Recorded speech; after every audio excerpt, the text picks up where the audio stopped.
Welcome to the Liberating River, where spiritual freedom meets soul aligned wealth. I'm your guide, Wanda F. Nesbitt. Let's break free, build boldly, and live fully together. Happy New Year. Happy 2026. Whoo! My goodness. My goodness. We made it. Happy New Year. As you can see, I'm in a different location. I'm in a different location because in my basement, well, it got flooded. Before, I think it was December 29th, my water heater said it didn't want to cross over into 2026. So my basement was flooded.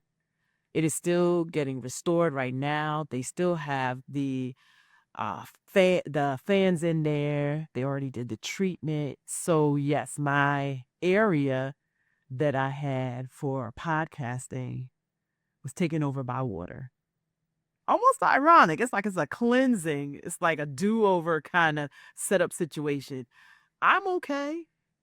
I'm not It has not stressed me out. It has not taken me to that place where it's like, oh my goodness, what in the world? No.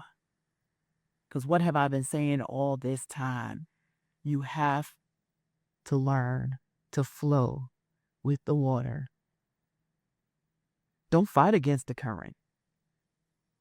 Don't fight against what's happening. While you're there in that trial and that tribulation, breathe. You maybe don't have time to reset yourself, but you breathe and then you allow your posture to shift to say, okay, how do I handle that? So I shifted, I pivoted, and we are here. So happy New Year, my friend. You know I got some good stuff today. You know I do. But before we get to talk about anything else, just like I had to pause, let's pause together. You know, not one of those dramatic pauses, not one of those performative pauses. Just one of those that just says, I'm real. This is 2026. No matter how you brought in 2026, just take a pause, take a moment, breathe in. Here it's cold. It is cold. I think it's down in the 20s. No, it's not in the teens yet, but it's in the 20s. It's cold enough where you need to wear a hat and some gloves. Breathe in that cold air. Allow yourself to soften. But then just remember, all you got to do is say, I'm here. You are here. No matter what, you are here. Don't ever forget that. I'm here with you. I'm gonna even add that because I'm sitting here. No matter what expenses I had to drop and will have to drop, I am here. And you can always find something to be grateful for, to be happy about. What I realize is this moment right here, between what has passed and what is unfolding, it's not about rushing forward, it's about declaration.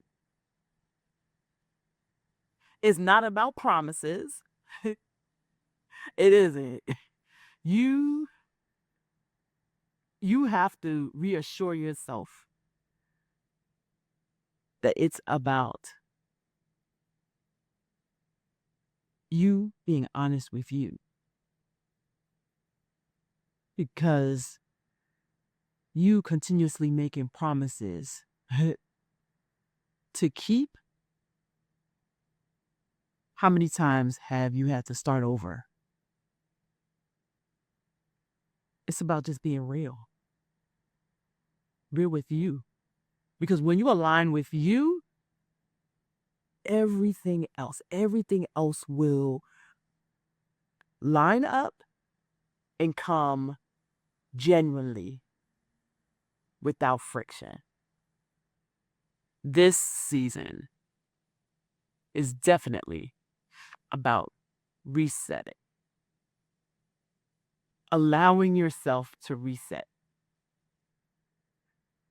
I didn't say start over. No, I didn't say reinvent yourself, but just filtering, clearing, refining, letting what no longer fits quietly fall away. The new year is often treated like a deadline. We know what deadlines are like.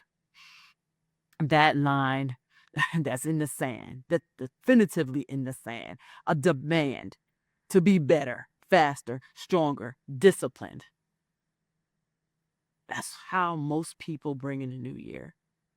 And I'm challenging you to do something different. Be something different. Be gentle with yourself. That's what I challenge you. Be gentle with yourself. And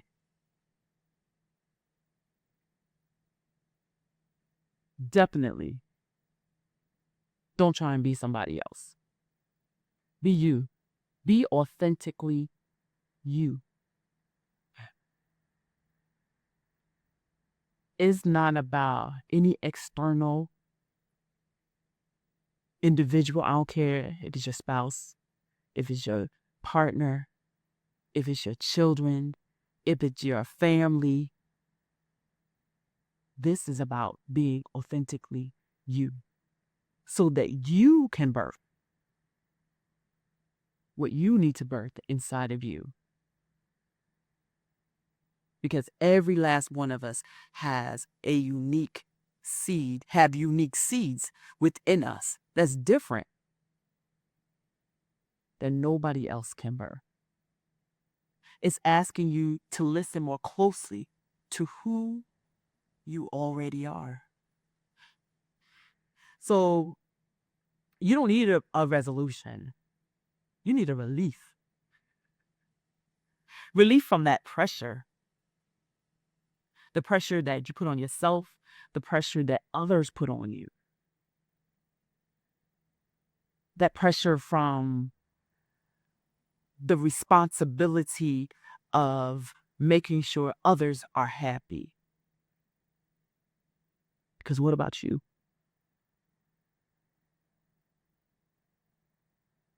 What about you? The relief from comparison, the relief from carrying things that were never meant to be permitted. This season is not, it's not about adding weight at all. It's about putting some things down. And you already know a reset is not about shouting. It doesn't announce itself. It doesn't demand attention. It's a whisper. And what does whispering do? It asks, what am I carrying out of habit? It asks, what am I carrying out of fear?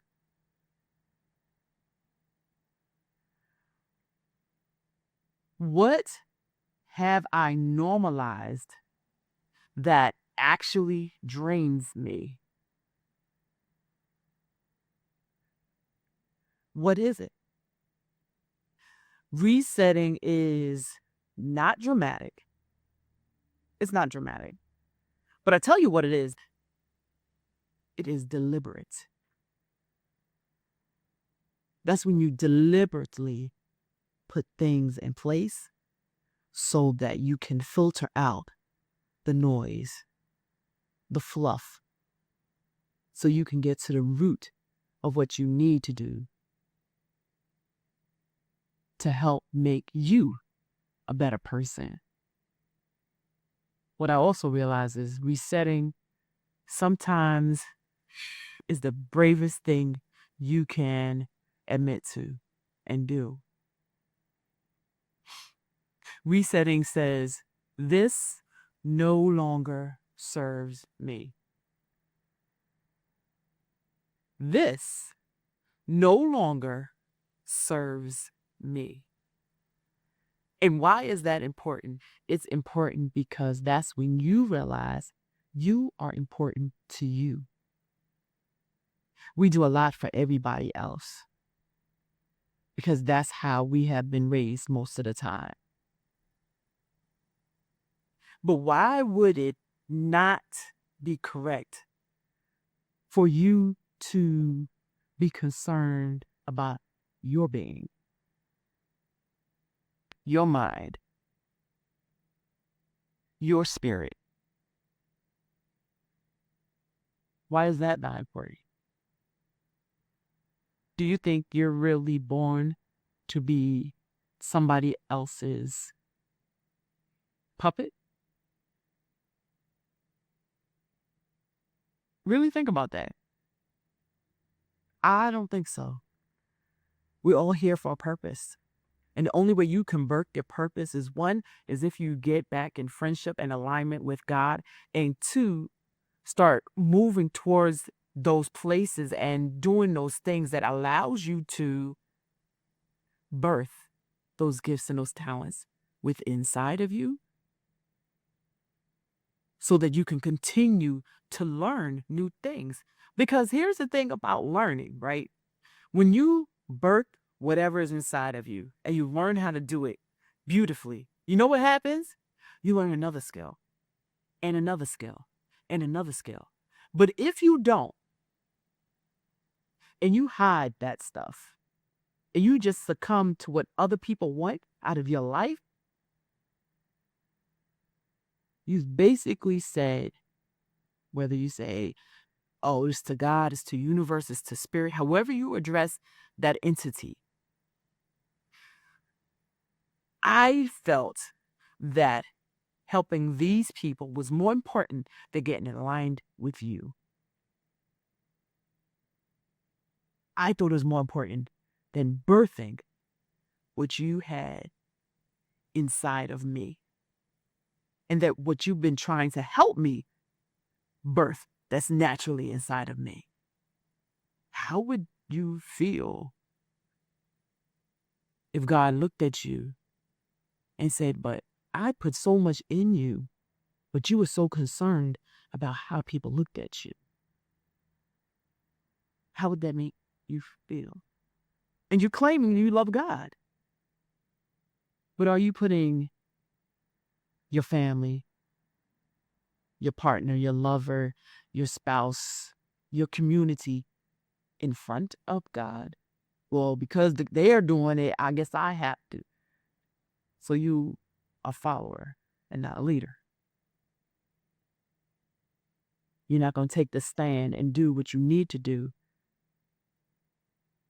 so that you birth what's inside of you that other people needs to hear and see and witness. And don't forget, like I said, by you doing that, you will actually learn and gain other tools.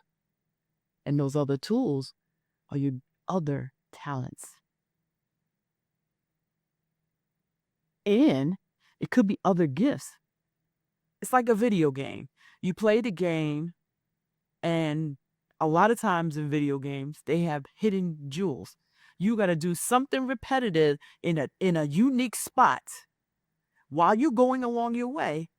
And when you click it, you might get, in the video game, extra coins, extra lives, extra something.